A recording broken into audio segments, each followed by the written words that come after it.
Hello everybody, welcome to Liberty Mills Homestead. This is Sage. Today I wanted to give you a little update on the seeds that we started. I showed you in another video the seed starting setup that we've got going on. I did end up changing to bigger lights. I showed you the smaller ones.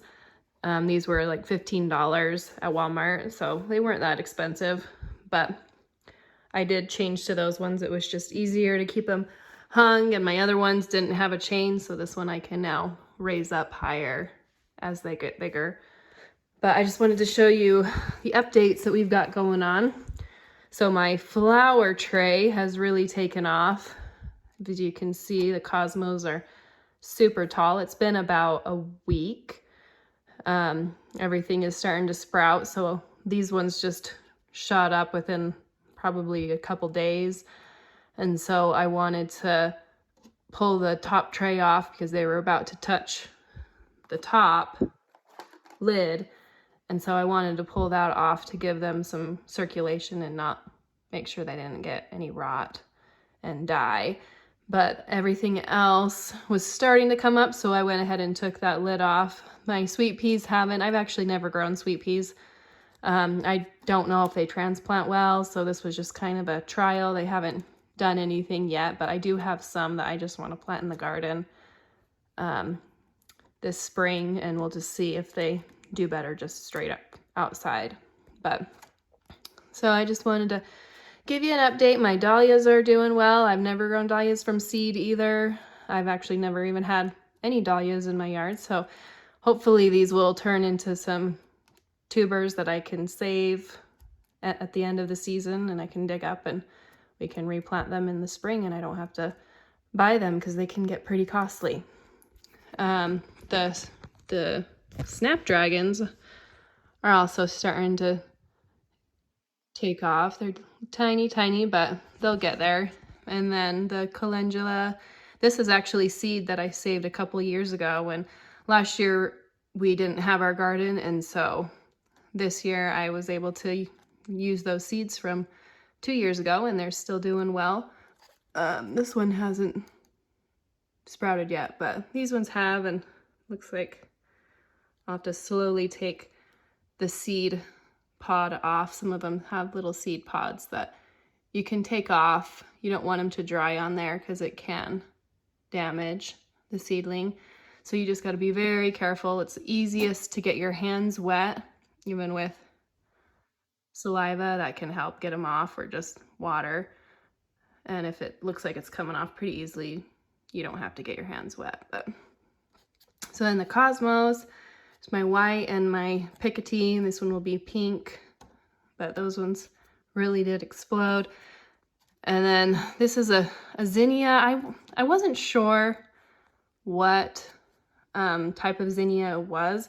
It was just a couple plants that I got from the garden store a couple years ago, and I never labeled them to see what they were, and I just wanted to try and save the seeds off of that one at the end of the year. And so I don't know if they're gonna grow or not, and that's okay. It was just an experiment to see what would happen. But the other zinnias are doing really well. And then some marigolds that I also saved seed from are starting to sprout as well. But so I did take the lid off. As you can see, they'll now just continue to grow like this. As it gets taller, as they get bigger, I'll raise the light and probably make adjustments on where they're at on the shelving that we have. Because these are the herbs, and they are starting to take off as well.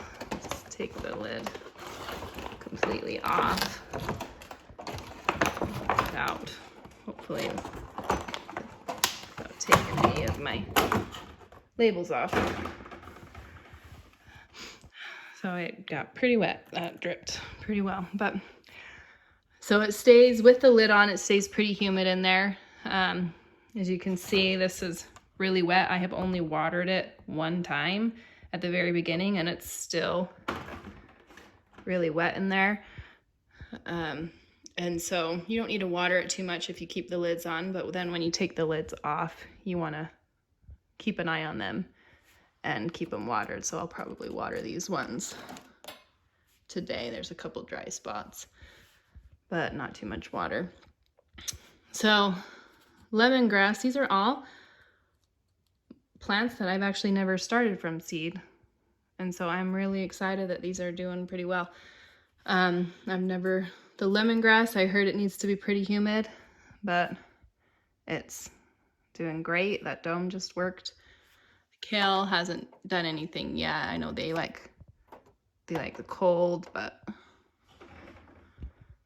we'll see what happens with that one. Then the mint is going, and then marjoram, summer savory is starting to get little ones right here.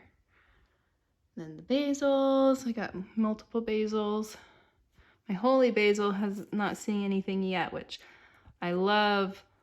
The holy basil, or tulsi is also what it's called, and I love it. It smells so good, but not seen anything yet. Hopefully we can get those. And then the spicy globe in the back, I think that was just a dollar store herb purchase, and that was a few years ago.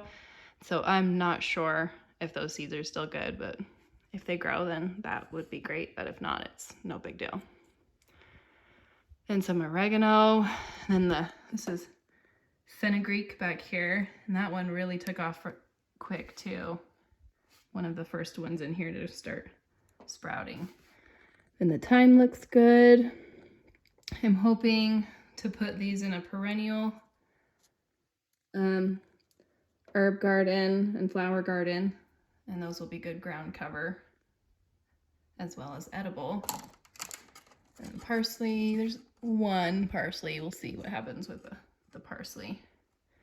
And then the garlic chives and some dill. Those ones are all starting to take off as well.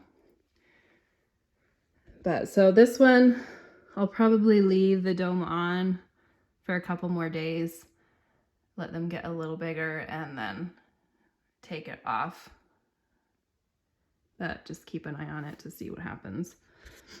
And then these ones down here are a mixture of squashes. None of them have sprouted yet, which is fine. Normally, I think I said in the last video, normally I just plant squash right in the ground, and I've never had a problem with that. So I just wanted to see if I can get a head start in how well they would do transplanting. But if I just plant them right in the garden, then it's okay. But some more dahlias are still doing good, and the snapdragons are also mixed in there. And this is my daughter's little grass cup that she got from school. Nothing's happening there yet either, but that's okay. And then down here, I've got my tomatoes and peppers. And so, yeah, it's been about a week. And a lot of these ones were saved from a couple of years ago as well. I did do a mixture of the original seeds and the saved seeds because I wanted to see if I saved them correctly. None of them really have sprouted. I've got a Paul Robeson tomato right here that looks like it's sprouting. That was a saved one. But well, they take about 7 to 14 days to sprout, so we're at about a week right now, so we still have a little bit, and it might not be warm enough for them to sprout anyways, so I might need to get a heating pad just for these guys. But the paste tomatoes, which were a new seed buy this year, they are sprouting, so hopefully the other ones will follow and come in shortly.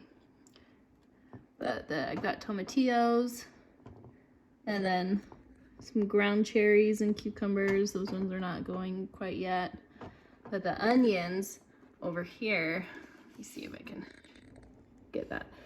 The onions are all saved from seeds from those couple years ago. And I am impressed that these ones are doing well. I wasn't sure if I saved them correctly, as well as the chives. I saved them from a perennial chive plant that I had in my yard for years, and I knew we were moving and I wanted to collect some seeds, and I didn't know if those ones would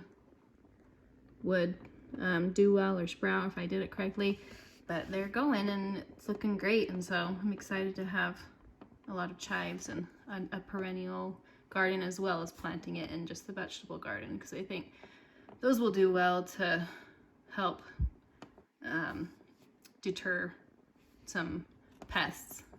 And then this is straw flower. I've had these seeds for a couple years and I've never been able to get these to sprout, and these were just off of Etsy, the straw flower seeds, and so I'm not sure if they ever will. It might just be a dud, and that's okay.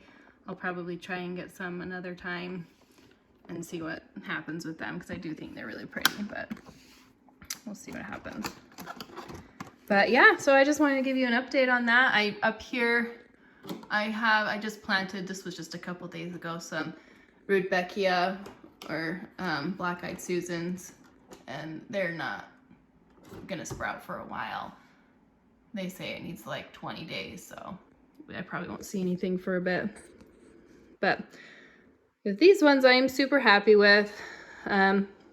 So if anyone else is planting seeds and have never done it before, that's, I guess, the one key thing to remember is to keep your lights low enough that they can get quite a bit of that warmth as well as the light, and so they're not reaching for the light. You don't want leggy plants, and these are cosmos, so they do kind of look like they're leggy, but cosmos are a taller flower, and so they do sprout on taller legs. So, and then along with that, just remember when they do sprout and they're a decent size, take off your lids, your domes, so that they can get some good airflow, because I have done that before where I left them on and they molded and they just died. And so if I can prevent you guys from having that experience, I would love that. I've tried to grow seeds for so many years, or from seed indoors early for so many years, and have had the worst luck. And I just think I learn from my mistakes. That's how I learned. I apparently don't take instruction very well until I mess up, and then I finally am like, okay, I'll follow the instructions and do it, and it has worked every single time since then. But hopefully if you guys grow something from seed this year, that it goes well for you.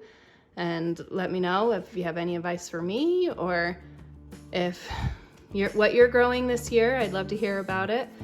But I hope you have a great and wonderful day and enjoy. Please subscribe and like if you liked it, and we'd love to have you follow along. Thank you. Bye.